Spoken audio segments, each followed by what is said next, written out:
Irmãos, eu quero compartilhar uma palavra depois de tudo que a gente já ouviu. Eu, por mim, a gente já ia para casa. Quem quer que eu pare, diga amém, irmão. Não, né? Vocês estão ligados, né? Ninguém quer, né? Eu quero compartilhar um sentimento, uma palavra que Deus colocou no meu coração. Abra a tua Bíblia em Lucas, do capítulo 24, do versículo 28 ao 35. Eu vou ler para a gente ganhar tempo. O meu tema é de volta à mesa. Qual é o tema, irmãos? De volta à mesa. E ao se aproximarem do povoado para o qual estavam indo, Jesus fez como que ia mais adiante.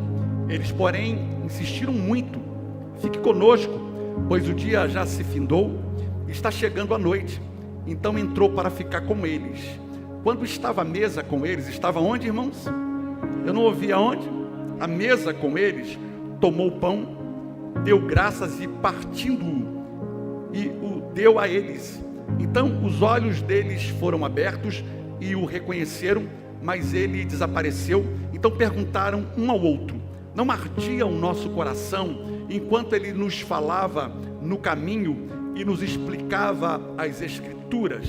Imediatamente, levantando-se e voltaram para Jerusalém, e ali encontraram os 11 e os que estavam com eles reunidos, que diziam: é verdade, o Senhor ressuscitou e apareceu a Simão. Então os dois contaram o que tinha acontecido no caminho e como haviam reconhecido Jesus quando ele partiu o pão. Irmãos, nós estamos na era da informação. É a era da informação e é a era do conhecimento. O tráfego de informação nesses últimos anos tem sido cada vez mais rápido. A gente avançou muito nesses últimos 5 anos, 10 anos, o que a gente não tinha avançado em 100 anos. E a gente tem visto que o status quo da sociedade vai mudando. É o estado das coisas. A gente corre o risco de terminar um ano e começar o outro ano sem aquele cenário que a gente deixou. As coisas estão andando com muita velocidade. Agora, o que me preocupa não é só a informação, mas a informação certa e aplicado de maneira correta. Porque eu vejo muita gente hoje debatendo coisas que não têm lógica. Eu vejo jovens preocupados, por exemplo, com o sexo dos anjos. Esse dia, irmão, vão perguntar: mas por aí, mas se era só Caim e Abel, Caim casou, quem era a mulher de Caim? Umas coisas assim, irmão, que eu não tenho essa informação para dar. Ou então alguns estão querendo saber como é que é. Se, por exemplo, a mulher aqui na terra ficou viúva, casou de novo, lá no céu ela vai viver com os 2 maridos. Irmão, não tem essa informação para dar. Agora o que a gente precisa é voltar para a Bíblia, porque o que a gente tem visto é que as pessoas estão pegando a Bíblia, versículos da Bíblia, para defender suas teses, aquilo que elas acreditam. Eu já participei de alguns cursos de formação de coach, e esse pessoal estão pegando a Bíblia, citando a Bíblia e ganhando dinheiro com isso. Não tem nada contra não, se a motivação é correta e se é para mudar a vida das pessoas, tudo bem, mas o que a gente tem visto é as pessoas fazendo comércio daquilo que deveria ser de graça. Então, quando a gente olha para a Bíblia, a gente vai vendo que a pior coisa que pode acontecer na vida de uma pessoa é ignorância. Diga comigo: ignorância. O que é ignorância? A palavra para ignorância é andar nas trevas, é a falta do conhecimento, é o não saber. E a pior ignorância, sabe qual é, irmão? Aquele que não quer aprender. Ele racionalizou, a mente dele empedrou. Não, é dessa forma que eu creio, é dessa forma que eu vou ver. Não há problema nenhum, você não está se permitindo viver o novo de Deus na sua vida, irmão. E Deus é Deus de novidade. Você sabe que existe a ignorância por falta do conhecimento, pela falta de instrução. Agora existe a ignorância, que é a estupidez, é a grosseria, é aquela pessoa que não tem delicadeza no falar. Eles são 2 tipos, né, de forma de se tratar as coisas. Eu quero entrar nessa história dos discípulos de Emaús, que alguns aqui já conhecem essa história. Eu vou contextualizar para você. A Bíblia conta a história de 2 homens, 2 discípulos de Jesus, que não eram apenas os 12, então era mais do que 12, pelo menos 70, a Bíblia fala que ele enviou os discípulos de 2 em 2, os 70, lembra na Bíblia? Então os 12 eram aqueles principais, que estavam ao lado de Jesus, mas havia outros discípulos. Provavelmente a Bíblia dá um nome de um deles aqui, né, chamado Cleopas. Caminhavam de Emaús, de Jerusalém para Emaús. Então eles acompanharam o ministério de Jesus, E depois da morte, eles agora estão voltando para Emaús, que era uma aldeia, discutindo entre eles, sem entender muito bem o que havia acontecido. Já havia se passado 3 dias e Jesus não havia ressuscitado, não havia nenhuma novidade. Eles estão no caminho de volta, discutindo, não estavam entendendo muito bem o que estava acontecendo. Naquela época, para a gente entender, Jerusalém estava debaixo do governo romano. Então toda a expectativa de que Roma cairia veio por água abaixo, porque a revolução não aconteceu. Jesus não veio fazer uma revolução armada, Jesus veio fazer uma revolução na nossa mente, para trazer clareza e libertação. Tem alguém aqui me entendendo? Diga amém. Então veja que não eram seguidores, eles eram discípulos. Discípulos é aqueles que eram mais próximos. Gente que viu Jesus multiplicar pão e peixe, gente que viu Jesus curar paralítico, que viu cego ver, gente que viu Jesus libertando endemoniado, que viu Jesus falando para as grandes multidões, que viu Jesus ressuscitar morto. Só que tem um detalhe: ver milagre não garante uma vida na presença de Deus. Ver milagres não é o suficiente. O que eu preciso entender é isso, irmãos. A verdade é que a nossa perspectiva deveria ser: eu não preciso ver fenômenos para crer em Deus, porque Ele me alcançou. Porque só o ato da cruz já resolveria tudo para mim, porque o que Deus fez por mim é impagável. É uma dívida de bilhões e bilhões e bilhões de dólares que nós não tínhamos condição de pagar, e Jesus fez por mim. Então o que eu preciso entender? Que a cruz, ela resolve tudo, quando ela é tudo para mim. A cruz resolve tudo, mas quando ela é tudo para mim. Ser discípulo não nos isenta de passar por momentos difíceis, de desânimo, frustração. Agora a nossa esperança deve ser qual? A maior experiência de um homem não é ver milagres, mas é você se tornar um milagre na mão de Deus, irmão. Porque o maior milagre Deus já fez aí. Já fez ou não fez, irmão? O maior milagre já aconteceu. Então, eu acredito que a salvação, ela não me impede de sangrar, mas me livra da condenação eterna.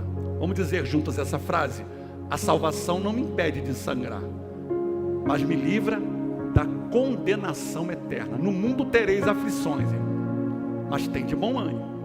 Você sabe que durante 3 anos Jesus não fez outra coisa que não fosse ensinar a respeito do reino que estava por vir. Ele faz um jantar na Páscoa, reúne os seus discípulos, e ali ele, pelo menos algumas vezes, ele vai falar sobre o reino de Deus, o reino de Deus que estava por vir, ou o reino dos céus que é chegado a vós.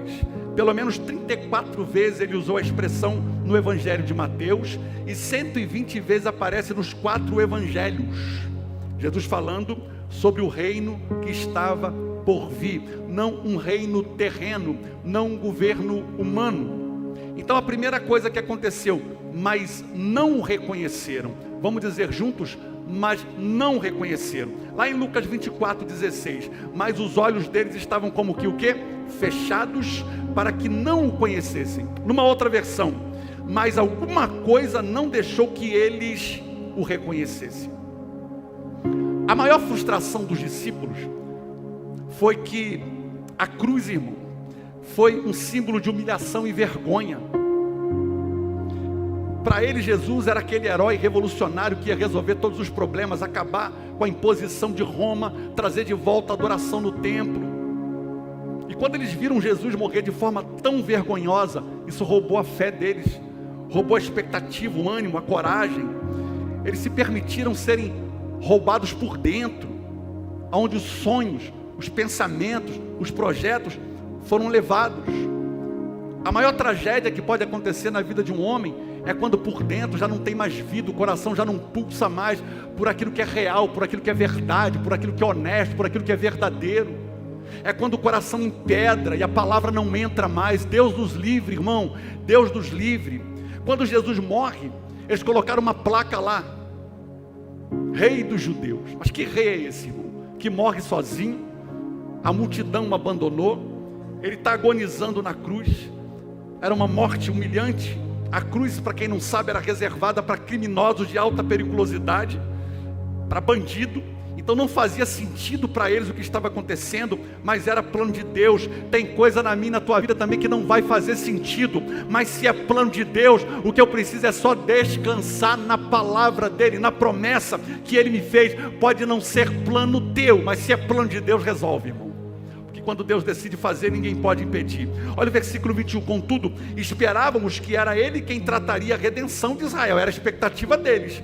Hoje é o terceiro dia desde que isso aconteceu. Então havia uma cultura na época que até 3 dias uma pessoa podia ressuscitar de forma natural. Jesus não ressuscita, eles agora estão voltando para casa com a expectativa frustrada, porque a expectativa deles estava no homem, no terreno, que traria livramento para a nação. Mas o plano de Jesus é que Jesus não veio para salvar um povo, Jesus veio para salvar toda a terra. Então, não creram em Jesus como Deus, mas como um líder revolucionário. Foram contagiados por um desânimo. O que é o desânimo? A falta de esperança, falta de ânimo. No sentido original, é como se arrancasse a alma daquelas pessoas, perder o sentido da vida, onde nada mais trazia motivação. O que é o desânimo? É uma espécie de ladrão de alegria, rouba o prazer da vida, coloca as pessoas num estado de desânimo. E é até preocupante, porque um estado permanente de desânimo pode gerar uma depressão, um desequilíbrio fisiológico. E como sair? Olhar para a realidade com objetividade. Como é que sai, irmão? Olhar para a realidade com objetividade. É parar de procurar tangência, é parar de procurar retorno, é parar de procurar dar jeitinho. Até quando a gente vai viver nessa vida, irmão? Foi sem querer querendo, foi sem querer querendo. É não colocar expectativa nas coisas, mas expectativas aonde? Na promessa. Vamos dizer juntos: não colocar expectativa nas coisas, mas colocar expectativa onde? Nas promessas. Quem tem promessa de Deus aí, irmão? Eu tenho também, eu tenho. A expectativa deles não estava em Jesus, mas aquilo que Jesus podia oferecer. Quantas pessoas perderam a alegria da salvação, que deveria ser o nosso bem maior, que deveria ser a nossa maior motivação todos os dias quando acorda?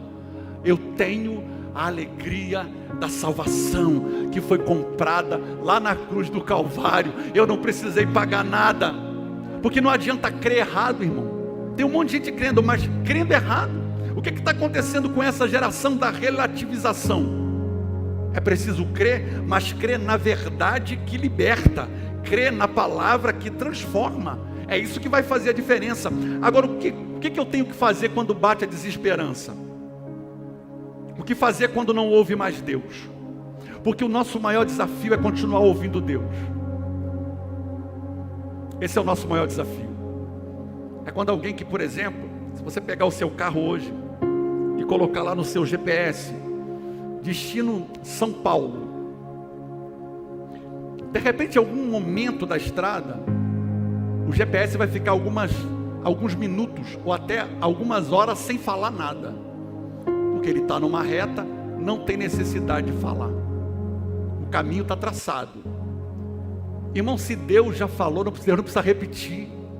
Então tem gente que o GPS quer que o GPS fica falando toda hora, o caminho está lá, você só precisa fazer o caminho que Jesus já fez. Deus não precisa repetir, irmão, milagre. Deus não precisa repetir a palavra dele já foi falada sobre a tua vida. Ele falou: nenhum mal te sucederá, então creia nisso. Ele falou que a casa que é edificada na rocha vai ficar de pé, então eu creio nisso. Ele disse que 1000 cairão ao teu lado, 10.000 à tua direita, mas eu não vou ser atingido. Eu creio nisso. A Bíblia diz que maior é aquele que está em mim, então é por isso que eu devo andar. A palavra está aí. Tem gente, mas que Jesus parou de falar, então porque não há necessidade de falar. Ele já falou. A segunda coisa, eles já não percebiam. Qual é a segunda coisa, irmão? Eles já não percebiam. Eles já não sentiam mais a presença de Deus, pela tristeza, decepção, porque eles focaram no que viam e não na promessa da ressurreição. Focaram no reino da terra e não no reino do céu. Irmão, preste atenção no que eu vou lhe dizer. Uma pessoa não se esfria do dia para a noite.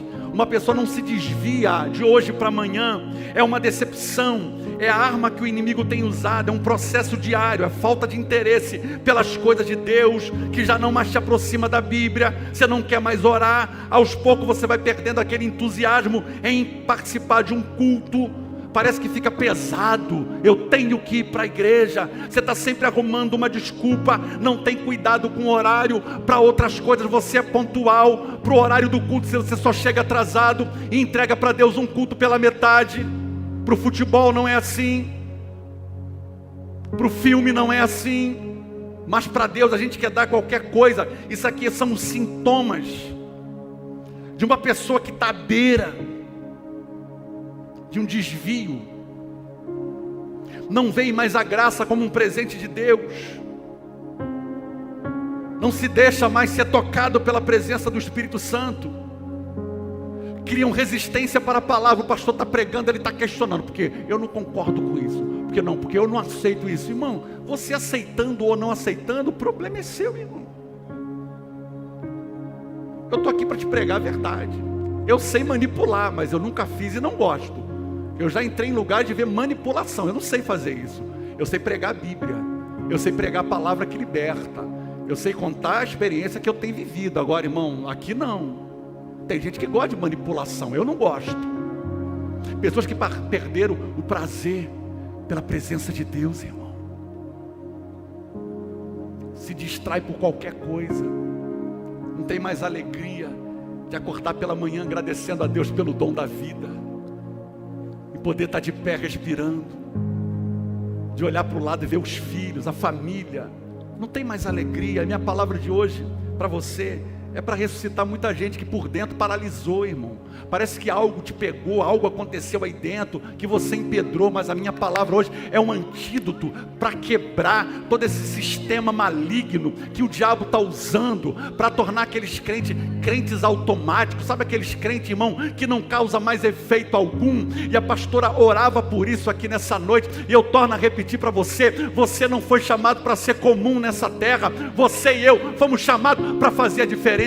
Não importa o lugar, não importa o ambiente. Se Deus te colocou naquele lugar, foi por um propósito. E esse propósito qual é? Abençoar pessoas, salvar alguém, pregar o evangelho. Como que uma pessoa vem para a igreja e não consegue trazer um convidado? Não consegue trazer um crente? A terceira coisa, eu quero falar da mesa da reconciliação. O meu tema é de volta à mesa. Eu quero entrar agora no tema. Olha o versículo 30 e 31. Quando estavam à mesa com eles, tomou o pão, deu graças e partiu e o deu a eles. Então os olhos deles foram abertos e o reconheceram, mas ele desapareceu. Então eles estão caminhando com Jesus 11 quilômetros, mais ou menos de 2 a 3 horas, a gente andando num ritmo normal. A Bíblia diz que eles passaram o dia inteiro caminhando, irmão. Eu imagino aqueles homens voltando para casa com aquela frustração. Saiu de casa contando para a família que estava indo para uma missão e que havia encontrado um sentido da vida, e agora estão voltando para casa frustrado e ter que entrar naquele ambiente, naquele cenário. Ninguém quer voltar para casa do mesmo jeito. A gente quer voltar melhor, a gente quer voltar feliz, a gente quer voltar realizado. E Jesus vem conversando com eles o tempo todo, mas eles não discerniram que era a presença de Deus. Eles não discerniram que era Jesus. E durante aquela caminhada o coração ardia, mas a Bíblia diz que os olhos estavam como que fechados e não reconheceram a Jesus. Então, aqueles 11 quilômetros caminhando, quando Jesus vai passando da cidade, eles convidam: olha, está tarde, fica com a gente essa noite, amanhã o senhor vai. Jesus então aceita o convite. Jesus o que, irmão? Aceitou o convite de entrar. Há quanto tempo você não chama Jesus para a tua mesa? Há quanto tempo você não reúne a família em casa? Vamos fazer uma oração?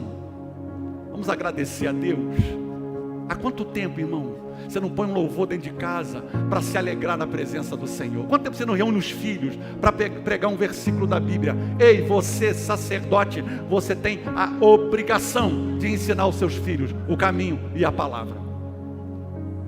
Quando Jesus senta na mesa, a forma de Jesus partir o pão abriu os olhos dele, porque só Jesus tinha aquele jeito de fazer as coisas, irmão. Sabe que as pessoas não têm hábito de sentar na mesa? 40% das famílias brasileiras não têm costume de reunir a mesa em casa para jantarem. 70% quando se reúne estão na frente de uma TV ou na frente do celular. E um dos objetivos do diabo é esvaziar a mesa, é diminuir o significado e a importância que ela tem. Eu acho que todo casal que se preparasse para casar, o primeiro item da lista deveria ser a mesa. Eles pensam na cama, não está errado, né? No colchão também não está errado também não. Mas deveria ser a mesa. Coríntios, você sabe que a mesa é tão importante que até o diabo tem a mesa dele.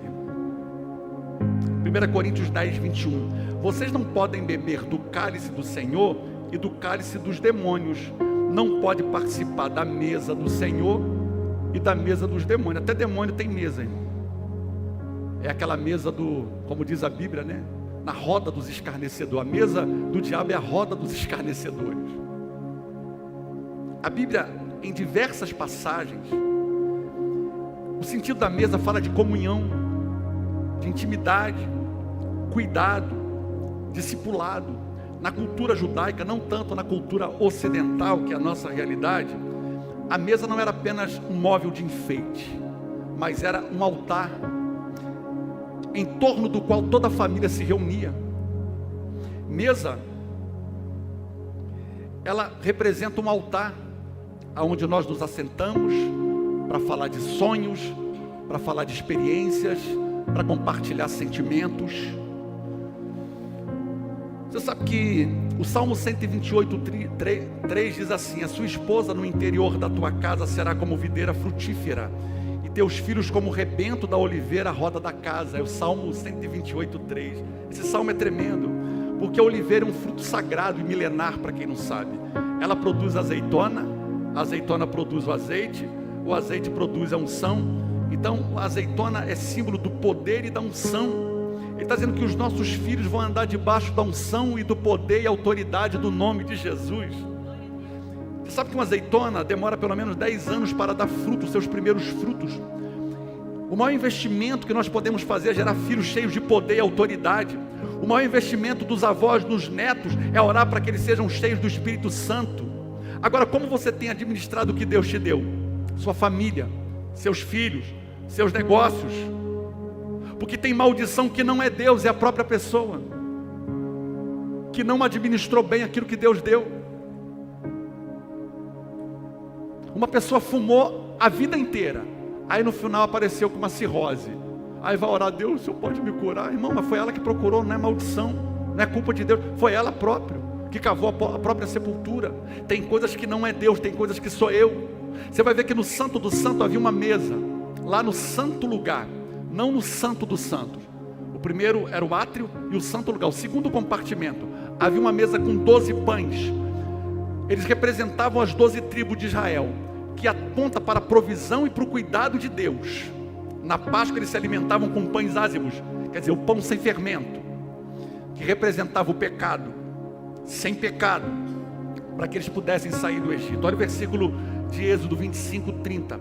E sobre a mesa porás o pão da proposição, perante a minha face continuamente. Preposição é aqui, é o pão da presença, aponta para a presença de Jesus, que é o pão vivo que desceu do céu. Então tinha mesa, lá tinha mesa, mas não tinha cadeira. Por quê? Porque lá é lugar de trabalho, não de descanso. Qual era a marca da igreja primitiva, pastor? A comunhão, no partir do pão, a comunhão no servir. Eu oro para que Deus venha virar uma chave nessa igreja, e que sejamos uma igreja que anda na cultura do servir. Qualquer pessoa que entrar por essa igreja pela primeira vez vai sentir um cuidado, vai sentir um ambiente que dá vontade de morar, de ficar, de estar, porque é uma igreja do acolhimento, é a igreja do abraço. A gente não foi chamado para julgar pessoas, nós fomos chamados para amar pessoas, independente da sua situação, como ela chega aqui nesse lugar, ou até na tua casa, ou na tua vida. O problema é que a gente está atrás de gente boazinha, e irmão, gente boazinha está salva. São os difíceis, quebrados, é que Deus quer alcançar. A marca da igreja primitiva, Atos 2,42, e perseveravam na doutrina dos apóstolos, na comunhão e no partir do pão e nas orações. Se tinha partido o pão, tinha mesa. Se tinha partido o pão, tinha o quê, irmão? Tinha mesa. E perseveravam unânimes todos os dias no templo, e partindo o pão aonde? Em casa. Comiam juntos com alegria e singeleza de coração. Mesa fala de proteção, de cuidado, cuidado de Deus. A Bíblia diz que Deus coloca uma mesa perante mim na presença dos meus inimigos. Ele coloca uma mesa perante você e o seu inimigo, irmão. Você sabe que na cultura judaica, para o judeu, você entrar na casa de um judeu para sentar com ele na mesa, no mínimo 2 anos de convivência.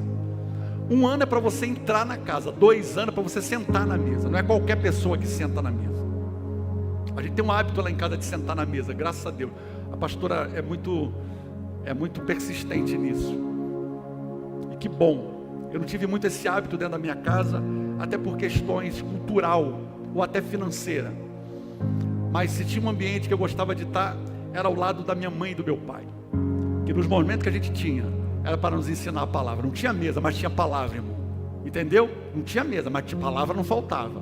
A questão não é o objeto. A questão é a motivação do coração. A questão é o que eu tenho feito, o que você tem feito com o que você tem recebido. Porque diante de Deus não tem desculpa, irmão. Deus não vai ter esse negócio de que, não, porque eu não sabia, não. Não, depois que você recebeu a revelação, é posicionamento, já era. No grande dia Deus vai exigir de nós. Então para o judeu, a mesa é um local sagrado, é a hora da refeição, é um culto de agradecimento a Deus. Então, você sabe que o judeu que criou a sala de estar, a sala de jantar, era uma espécie de culto ali. Então a sala de estar é para que ficasse o armamento, porque na sala de jantar não podia entrar arma. Até os utensílios, né, os garfos e colheres eram arredondados, não eram pontiagudos, porque não podia ter arma. Essa é a ideia deles. Então eles ficam na sala de estar, as armas. Então, porque a hora que ele está mais desprovido é na hora da refeição, para o judeu. E o Salmo diz que Deus prepara um banquete entre você e ele. Então o que Deus está dizendo? A hora que você está mais vulnerável, indefeso, é a hora que Ele se apresenta. É a hora que você vai deitar e dormir, irmão. Deus se apresenta para te guardar e para te sustentar. Ele guarda a tua entrada, Ele guarda a tua saída. Então na hora de servir o suco da uva, né, Ele serve a família e o convidado, a taça, e na hora de servir a taça transborda. Porque o Salmo vai dizer: preparas uma mesa, Salmo 23:5, perante mim na presença dos meus inimigos, unge a minha cabeça com óleo e o meu cálice transborda. Então, irmão, esse é um momento para eles, é um culto a Deus de agradecimento. Nós precisamos voltar para a mesa, mas para a intimidade, para a comunhão. Lá em casa a gente está criando algumas regras, e eu estou gostando disso, irmão. Celular na mesa não pode. E a gente está insistindo, celular na mesa não, a gente briga, porque a gente precisa da cultura do servir. A última coisa é, na mesa Deus restaura a visão. Vamos dizer juntos, na mesa Deus restaura a visão. Olha o versículo: quando estavam à mesa com eles, tomou o pão e deu graças, e partiu e deu a eles. Então os olhos deles foram abertos e reconheceram, mas ele desapareceu. Você vai ver em alguns momentos da Bíblia, Jesus sentando na mesa. Por exemplo, na casa de Simão, quando aquela mulher chega e ali ela começa a ungir os pés de Jesus. Jesus estava na mesa. Mesa é lugar de revelação. Foi na mesa que Jesus reuniu seus últimos discípulos. E ali, irmão, ele fez uma confissão que mexeu com todo mundo. Porque ali ele estava falando do motivo da cruz. Ali ele revelou que alguém ia me trair e que alguém ia me negar. Então a mesa é lugar de restituição. Se você quer que Deus volte a ser quem Ele era, prepara o ambiente da tua casa, irmão. Prepara o ambiente de dentro. É retirar um entulho do coração. Fica de pé comigo. Fica de pé comigo. É tirar um entulho, é tirar a rigidez. Porque por mais que você tente, nossos esforços não compram a presença de Deus, irmão. Por mais que você tente técnicas, não atrai a presença de Deus. Deus quer relacionamento, Deus quer intimidade. Assim como uma árvore precisa de adubo. Esse dia a pastora estava dando uma arrumada lá no jardim dela, nos vasos de planta. E compra-lhe terra, compra-lhe adubo, porque chega um tempo que a árvore precisa de novos nutrientes. Irmão, se você não cuidar da vida espiritual, se você não trouxer adubo novo, se você não buscar todos os dias, é o maior investimento que você pode fazer na tua vida. Agora, para que Deus vai mandar chuva se a terra não foi preparada, irmãos? Não faz sentido. Para que Deus vai lhe dar unção se você vai guardar? Para que você quer um dom espiritual se você não vai usar para servir as pessoas? A mesa no ministério de Jesus foi importante. Sabe por quê? Deus quer mergulhar você no novo, irmão. Não é um novo que você nunca experimentou, é um novo original. Um novo que não envelhece. Um novo que vai te sustentar. Novo que traz vigor constante. Novo que me leva ao retorno, ao início. É voltar para o simples. É voltar pura e simplesmente para a palavra. Eu sou um exegeta, eu gosto de estudar, eu gosto de ler a Bíblia, eu gosto de ler livro, mas tem hora, irmão, eu estou sentindo saudade daquele tempo que a gente abria só a Bíblia, irmão. Pegava um versículo da Bíblia, ficava 1 hora no mesmo versículo, chorando na presença de Deus, sentindo saudade do simples, irmão. Deus também está no simples. Sabe aqueles momentos de comunhão com a família? Porque não adianta ser bênção aqui dentro, mas dentro de casa não é bênção, irmão. Deus quer nos trazer de volta para a presença, um lugar onde tudo era suficiente. Lembra de Paulo? A minha graça te basta, porque o meu poder se aperfeiçoa na sua fraqueza. É aquele ambiente, eu só quero a tua presença, eu só quero a tua presença. A presença de Deus resolve, porque quando ela vem, resolve, irmão. Aí não precisa de argumento. Quando a presença de Deus vem, Deus assume o controle. Quando a glória de Deus se manifesta, Deus assume o controle. Precisamos voltar para o simples, irmão. O hábito de dobrar o joelho na igreja parece ritual, mas não é, irmão. É temor de Deus. Esse dia eu conversava com algumas pessoas, a gente chegou à conclusão: o povo está perdendo o temor de Deus, irmão. As pessoas estão levando as coisas de Deus na brincadeira. Que Deus nos livre, irmão. Houve uma época em Israel que a presença de Deus foi embora, a arca foi roubada, levaram a presença de Deus. Foi um caos. Que Deus nos livre, irmão. Que a gente volte para a mesa, para a presença. Que a mesa não seja palco de discussão, de briga, de contenda, mas que a mesa seja palco de novos projetos. Deus vai te batizar com novos projetos. Quem aqui estiver entendendo essa palavra e estiver recebendo, você vai ver o efeito na tua vida diária. Você vai ver o efeito na vida dos teus filhos. Meu pai não me perdeu para o mundo, porque o meu pai me ganhou na mesa. É no sofá da reconciliação. Com muita oração e jejum, nós não vamos perder essa geração, irmão. É o novo, mas é um novo que traz constância. Um novo que me sustenta. É deixar esses relacionamentos técnicos, frios.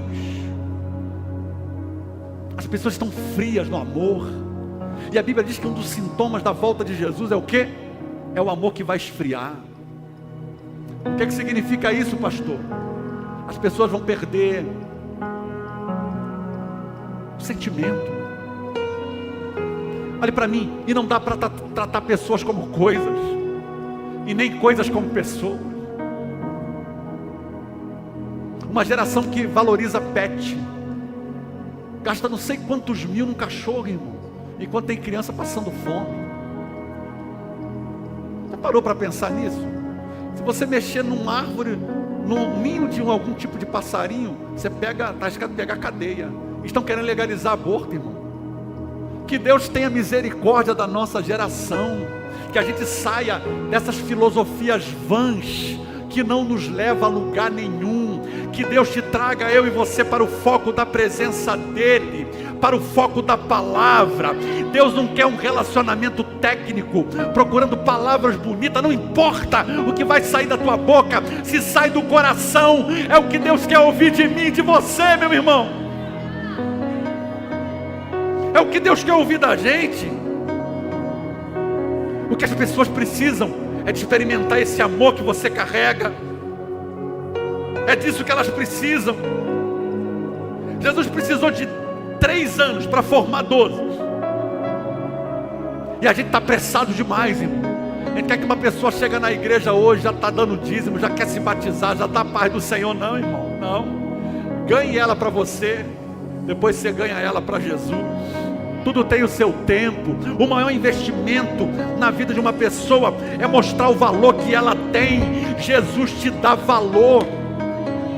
Ele sabe quem eu sou. As pessoas podem até não me dar valor, as pessoas podem até me julgar, as pessoas podem até dar nota, mas eu tenho um Deus que me ama, que me aceita do jeito que eu sou.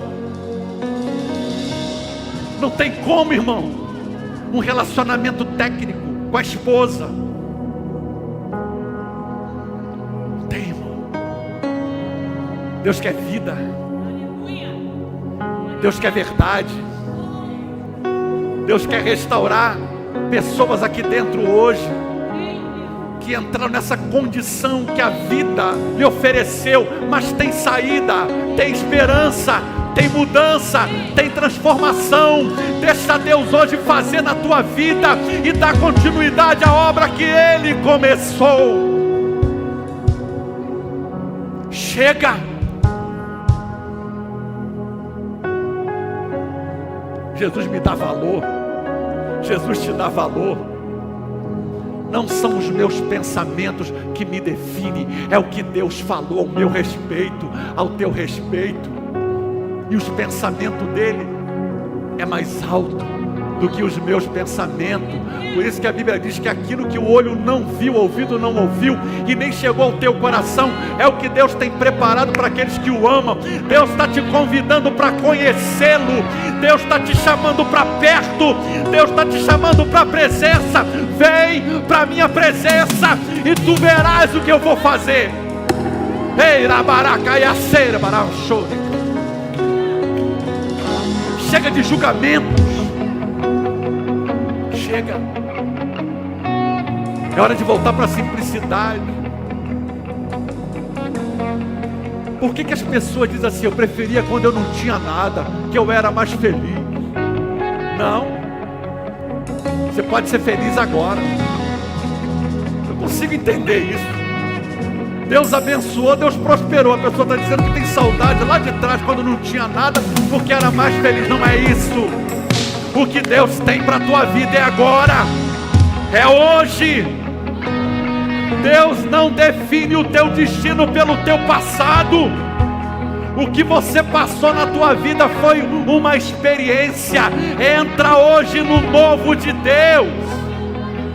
Levanta as tuas mãos ao céu e recebe aí, meu irmão, recebe aí. Espírito de Deus, seja livre, seja livre. Abra a tua mente para receber o conselho, para receber a palavra. Deixa Deus te surpreender hoje. É uma porção nova. É uma porção nova que vai trazer novidade de vida, novidade de dias. Chega de viver dias angustiantes. Chega. Saia hoje dessa depressão. Saia hoje desse quarto escuro. Saia hoje dessa vida de volta no deserto. Entra hoje na promessa. Entra hoje na promessa.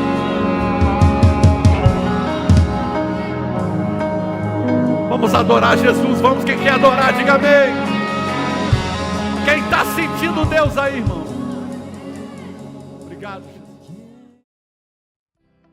Shalom, queridos, que Deus abençoe sua vida. Que bom que você assistiu a mais uma de nossas mensagens. Você também pode curtir, comentar e também se inscrever no nosso canal, ativar as notificações para novas mensagens e compartilhar esse conteúdo. Você também pode nos acompanhar através das nossas mídias sociais e o QR Code que aparece na tela.